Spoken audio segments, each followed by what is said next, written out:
March 24th, 2020, doesn't matter what day it is.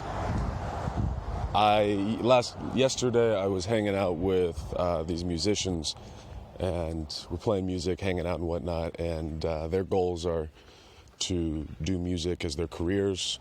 They've studied it. They're really talented guys.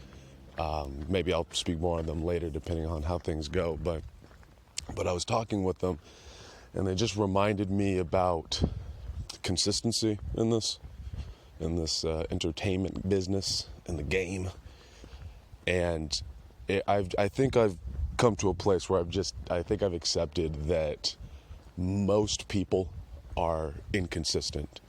And most people say they want to do something, but they don't actually want to do it. Like, they have no intention of pursuing it in any sort of meaningful way. They just sort of say it out loud because it makes them feel good, and the little image that they're painting in their head of them being able to play guitar or, do comedy or whatever, sounds nice. They just don't want to put in the work. I remember when I first started trying to put this comedy scene together in the IE, and in my head, what it was going to be was we were all going to work together, and we would all help each other move forward. And if you're a comic listening to this, I'm sure you're cackling to yourself thinking that's a fucking crazy idea. Why would you ever expect comedians to not be selfish pieces of shit? And I guess I was just naive at the time. No, I grew up hold on, let me get away from this crazy wild animal. All right, so I grew up doing improv and theater, and like short films with my friends, and so that all of those are really collaborative art forms. Like, they require everyone to be on the same page and for everyone to be working towards the same goal to achieve any sort of success. And I did that for a very long, from like 14 till how old was I when I stopped? You know what? I think it was it was like 10 years. I was doing improv and theater for like 10 years. I just gotten so used to expecting people to like work together. And I completely underestimated the level of self-involvement that being a stand-up comedian is. But in my idea, I don't know if anyone's listening to this likes rap music at all, but there's this band or group or whatever you call it called Brockhampton, and it's a collective of dudes who just did it all themselves. They got on, I want to say it was like this dude Kevin Abstract, he got on some sort of Reddit thread for Kanye West fans, and he was like, hey, does anyone want to start a band? And God, like, you should look up Brockhampton. They're seamless. They're fucking great. There's like 6 or 7 of them that perform. Then they got the photography guy, they got the film guy, that the editors, that the sound mixers, producers, and these are all young guys just doing it themselves. And in my head, when I first started the buddy system, I was thinking, we could just do the same thing. If I put in enough work, and if I show everyone else, like, I'm putting in work, I'm going to make sure that we all have the environment to succeed, then everybody else will follow suit, and they will also put in the work. Boy, was I fucking wrong. Oh, was I mistaken. If I could go back and tell myself that first day of running the mic, like, keep doing this, don't stop, what you're doing's good, it's smart, but temper your expectations on anybody else giving a shit. That's what I would do. And it's a lesson I should have learned a long time ago when I started, so many cars. When I started, why is everyone out driving? There's no way all these people are going to the grocery store or some sort of allocated place that the government's allowed us. This shit's gotten really crazy. I'm waiting for drones to be flying by, like little scanner things for your eyeballs, like this Minority Report. I'm waiting for crazy shit. But fuck was I talking about? Oh yeah, I should have learned this lesson that people are inconsistent and whatnot a long time ago. Like, when I first started learning bass guitar and I started getting good at it, I had people say, teach me bass. Like, a lot of people. And I would say, okay. And I would I would take that as genuinely as possible, and I'd be like, okay, let's sit down and we'll do this. Here's a schedule, yada yada yada. And over again, people were like, you didn't really mean like I actually wanted to learn. I just kind of said I wanted to learn. And so that would happen. And this was for years. The bass guitar thing would happen. When I started learning sign language, I started getting good at that. The amount, still to this day, every time I'm like, I'm an interpreter.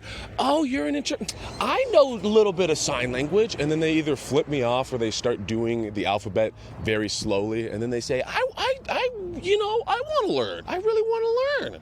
And I say, oh, you sure you want to learn? Yeah, no, that seems like I want to be able to talk to deaf people. That's a good idea. And they don't, never. The amount of people is fucking crazy. Either way. The same thing goes with stand-up comedy. You provide open mic space, you provide an environment to allow people to figure out how to do this, and people say that they want to, but they really don't.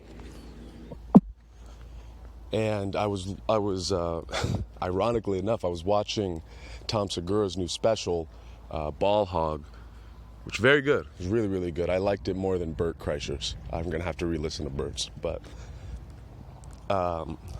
he was talking about tempering expectations. And I know Tom Segura is not the most, he's not a comic like me where he's trying to enlighten anybody. He's just out there having fun, fucking around and pissing people off. Which, fuck, man. Whew, what he did to, I think it was Louisiana. Anyway, talking about tempering expectations. And I think that's a big lesson I've learned before listening. It wasn't like I listened to Tom Segura and the light bulb went off and I was like, oh, well, that's what I should have been doing. I kind of figured that out before, but hearing him put it in the way that he did it, wording it the way that he did was helpful. My expectations for people to not be lazy pieces of shit were... My expectations for people and consistency and putting in work for something that they're not getting paid for was just far too high. I think that under any given circumstances, people will, generally speaking, pick the most selfish option. And the most selfish option is not to put in hard work for something that you're not getting paid for. That's just not what it is. So, now when I ask people to do things, I expect nothing. Not only do I expect it to be shitty, whatever product they bring me, I expect it to be late. Generally speaking, I expect it to not even happen at all at this point, which I know sounds cynical, but it's a pretty freeing feeling, because now what I've done is I've compartmentalized. So there's the things that I need that I would like to get done, that I need people's help for. I ask them for help, and then I have zero expectation for them to do it. And then I have my own little things like stand-up comedy, writing, and I can work on Spanish, practice music, do other shit that just is not connected to anybody else's goddamn tomfoolery. And I think let's start. Is it tomfoolery? Tomfoolery? I don't know. Which one is it? Either way, I'm just changing. I'm shifting the way I'm dealing with people. This is way too fucking loud. All right, I have a little bit of time before another batch of cars drives by. I'm just compartmentalizing. I'm gonna keep finding people that seem like they give a shit. And there's a lot of good actors out there. There's a lot of people that really make you feel like they give a shit, like they're really gonna try. But damn it. All right, this is about as quiet as it's gonna get. There's a dude, you're gonna hear it in a second, I'm sure. There's a dude leaf blowing. I had the fucking audacity in my head as I walked past him to think, this guy's fucking leaf blowing so loud. Does he not know? Does he not realize I'm recording an important podcast? Anyway, let's say, expectations of people. I just don't expect shit from people at this point. I don't expect any anything really. So I have my stand-up, I have my Spanish that I'm working on, and I have the music. And those are all things I can do by myself. I don't need to worry about anybody else getting in the way, slowing it down, being irritating, and that's a good feeling. But what I'm gonna keep doing is just keep throwing shit at the wall. Just keep trying to find people that seem like they're gonna get shit done and they're not shady pieces of shit. Too much shit. I should describe it in different ways. They're gonna get stuff done and they're not shady pieces of shit. I run into that a lot. Like the shadiness is palpable. But now I'm just rambling. I guess that's about it. That my strategy with getting work done is gonna be, get my own work done, write my own jokes, because I don't need anybody else to do with that, and just keep looking for people who seem like they're really putting in work and like they really want to do this, and eventually I'll find them. Like I stumbled onto George and Will, and those guys clearly put in work. So yeah, well, this petered out.